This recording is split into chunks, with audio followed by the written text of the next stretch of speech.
வணக்கம். இந்த நாட்டின் கல்வித்துறை அமைச்சர், இந்த நாட்டின் சிபிஎஸ்இ 10ஆம் வகுப்பு 12ஆம் வகுப்பு மாணவர்களுடைய எதிர்காலத்தை குறிக்கக்கூடிய ஒரு அமைப்பு. ஜென்சி போராடி பார்த்தார்கள். காக்ரோச் ஜனதா பார்ட்டியுடைய அந்த துவக்கத்தையும் நீங்க பார்த்தீர்கள். மக்கள் கூட்டத்தை நீங்க பார்த்தீர்கள். ராகுல் காந்தியோடைய எஜுகேஷன், மற்ற கட்சிகளுடைய கேள்விகள் அனைத்தையும் நீங்க பார்த்து வருகிறீர்கள். ஆனால் இதே சிபிஎஸ்இ இன்னைக்கு டெல்லி ஹைகோர்ட்டில் கொடுத்த அந்த பதில் தான் அனைவரையுமே வியக்க வைத்திருக்கிறது. To not politicize education. இந்த கல்வித்துறையை நீங்க அரசியலாக்காதீர்கள். பாலிடிக்ஸ் அண்ட் ஸ்டூடெண்ட்ஸ், இது ஒரு டிபேட்டாக இருக்கலாமானால் டெல்லி ஹைகோர்ட் நரேந்திர மோடியின் அரசாங்கத்திற்கும் சிபிஎஸ்இற்கும் இன்னைக்கு ஒரு நோட்டீஸை வழங்கிவிட்டார்கள். இதுதான் இன்னைக்குள்ள மிக முக்கியமான செய்தி. பாரன் பெஞ்ச் இதுல வந்த ஒரு ஆர்டிக்கல், பிரசாந்த் ஜாவுடைய இந்த ஆர்டிக்கலை நீங்க படித்து பார்த்தீர்கள், உங்களுக்கு தெரிய வரும்.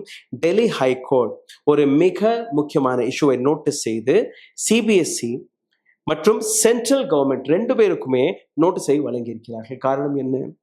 CBSE on screen marking system OSM என்கிற இந்த சிஸ்டத்தை தவறாக சரியாக சரிபார்க்காமலேயே அதை அமல்படுத்தியது ஏராளமான மாணவர்களுடைய கோபத்தை கிளப்பியுள்ளது, அவர்களுடைய எதிர்காலத்தை முறித்துள்ளது. டெல்லி ஹைகோர்ட்டில் இந்த வழக்கை போட்டது யாரு? NSUI National Student Union of India, which is Congress உடைய ஒரு ஸ்டூடெண்ட் விங். இவர்கள் எடுத்து வைத்த கம்ப்ளைண்ட் என்ன, கோரிக்கை என்ன? ஸ்டூடெண்டிடம் அந்த ஆன்சர் ஷீட் பிளர்டாக கிடைத்தது, அதாவது சரியாக கிளீனாக ஸ்கேன் செய்யாத ஒரு காப்பியை வைத்து நீங்க எப்படி பரீட்சையை தாள்களை டெஸ்ட் செய்தீர்கள்? எழுதிய மாணவர்கள் ஒரு 10 ஷீட்ல எழுதியிருப்பார்கள், அது 2-3 ஷீட் காணாமலே, ஆன்சர் ஷீட்டே கிடையாது. அடுத்தது, இந்த ஷீட்களை அப்லோட் செய்யும் போது அது இன்கம்ப்ளீட்டாக அப்லோட் ஆகியிருக்கிறது. 4வது, ஆன்சர் ஷீட் மிஸ்மேட்ச்ட் were made, அதாவது ஒரு மாணவருடைய ஆன்சர் ஷீட் இன்னொரு மாணவர் அவர் பேர்ல போயிருக்கு, இவர் எழுதிய ஆன்சர் ஷீட்டே அது கிடையாது. அதெல்லாம் அங்கே நடந்திருக்கு. Many student also complaint getting much fewer marks than expected. அவர்களுக்கு வரவேண்டிய மார்க்கை விட பல மடங்கு குறைவான மார்க்ஸ் எல்லாம் கிடைத்ததாக இந்த 5 புள்ளிகளை வைத்து இந்த பெட்டிஷன் போடப்பட்டது.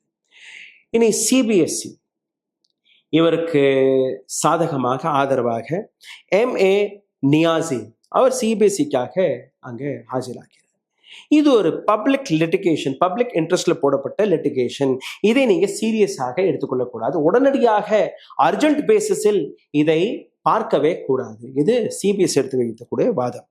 இந்த வீடியோவில் உங்களை இன்னும் ஆழமாக குறிச்சலுக்கு முன்பு ஒரு சிறிய கோரிக்கை, எங்களுடைய சேனலை தொடர்ந்து முடக்கக்கூடிய வேலையை பார்த்து வருகிறார்கள். இங்கிருந்து மீட்டெடுப்பதற்காக உங்களுடைய உதவி தேவைப்படுகிறது. நீங்க செய்ய வேண்டிய ஒரு சில சாதாரணமான விஷயங்கள்: லைக், ஷேர், சப்ஸ்கிரைப் பட்டனை தட்ட மறக்காதீர்கள். இந்த வீடியோவை பார்த்து கொண்டிருக்கும் போது ஹாய், ஹலோ, வணக்கம், உங்களுடைய கேள்விகளை, கருத்துக்களை கீழே கமெண்ட் பாக்ஸில் எழுதிவிடுங்கள். இதையும் தாண்டி பொருளாதார ரீதியாக எங்களை சப்போர்ட் செய்ய நினைக்கக்கூடிய நபர்கள் அருகில் இருக்கக்கூடிய QR கோடை பயன்படுத்தி உங்களால் முடிந்த உதவியை தெரிவிக்கலாம்.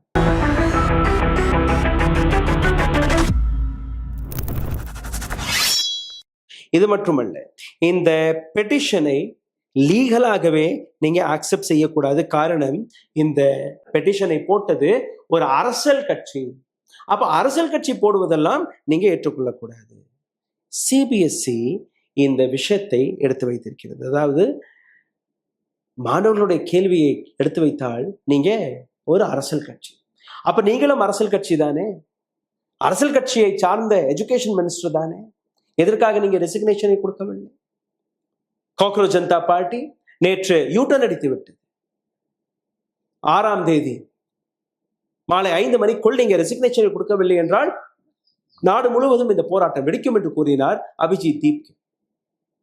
அடுத்த நாள் இல்ல அடுத்த 7 நாட்களுக்குள் இவர் ரெசிக்னேஷனை கொடுக்கவில்லை என்றால் நாடு முழுவதும் போராட்டங்கள் வெடிக்கும். டெல்லியில மறுபடியும் ஜந்தர் மந்தரில் நம்ம கூட போகிறோம்.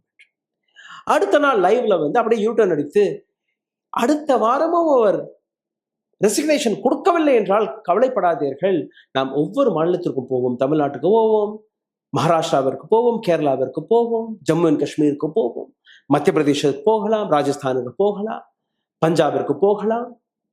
இது போன்ற ஒவ்வொரு மாநிலத்திற்கும் போய் அந்த மாநிலத்திலெல்லாம் போராட்டங்களை வெடித்து அப்பவும் அவர் இந்த ரெசிக்னேஷனை கொடுக்கவில்லை என்றால் அப்ப பார்த்துக்கலாம், அப்ப வேணா டெல்லிக்கு வரலாம். சரி, இப்ப NSUI அவர்களுடைய பதிலும் நீங்க கேட்க வேண்டும். NSUIக்காக முகமது அலி கான் அவர் பதில் கொடுக்க முன் வருகிறார். அதாவது அங்க வாதம் பிரதிவாதம் நடக்கிறது. 55 ஆண்டுகள் பழமை வாய்ந்த இந்த ஆர்கனைசேஷன், மக்களால் உருவாக்கப்பட்ட இந்த ஆர்கனைசேஷன், நாங்க மக்களுடைய குரலை எடுத்து வைக்கிறோம். நாங்கள் மட்டுமல்ல, எங்களை போன்ற இன்னொரு அமைப்பு இருக்கிறது, AVBP, அகில் பாரதிய வித்யார்த்தி பரிஷத், பிஜேபியோட ஸ்டூடெண்ட், அவர்களும் இதே போன்ற PIL போட்டிருக்கிறார்கள்.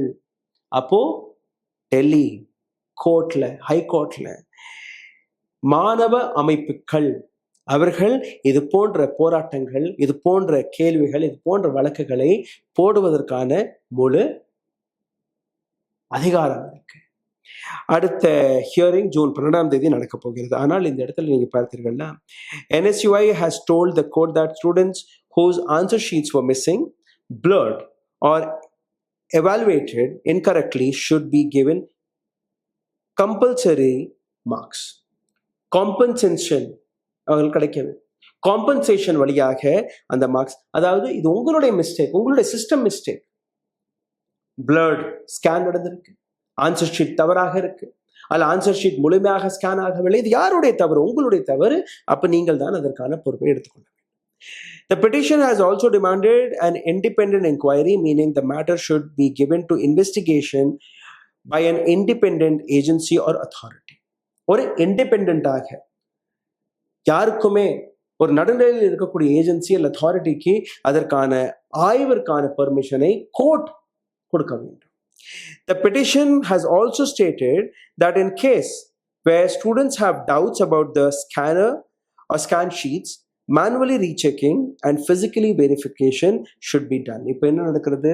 அந்த ரீசெக்கிங் ப்ராசஸும் அதே போன்று ஆன்லைன் வழியாக தான் நடக்கிறது. இப்போ காங்கிரஸ் இந்த NSU என்ன கேட்டிருக்கார்கள்னா, அந்த ஆன்சர் ஷீட்டை ஒரு டீச்சர் மேனுவலாக கையில் எடுத்த அந்த ஆன்சர் ஷீட்ஸ்களை பார்க்க வேண்டும், திருத்த வேண்டும் என்கிற விஷயம்.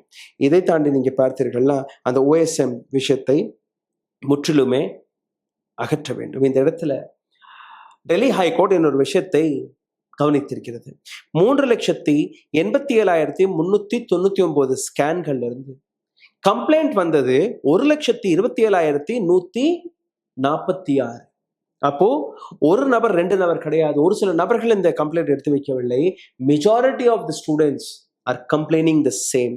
அப்போ இந்த நாட்டு அரசாங்கமோ இந்த நாட்டு எஜுகேஷன் மினிஸ்டரோ எதற்காக பதில் கொடுக்கவில்லை.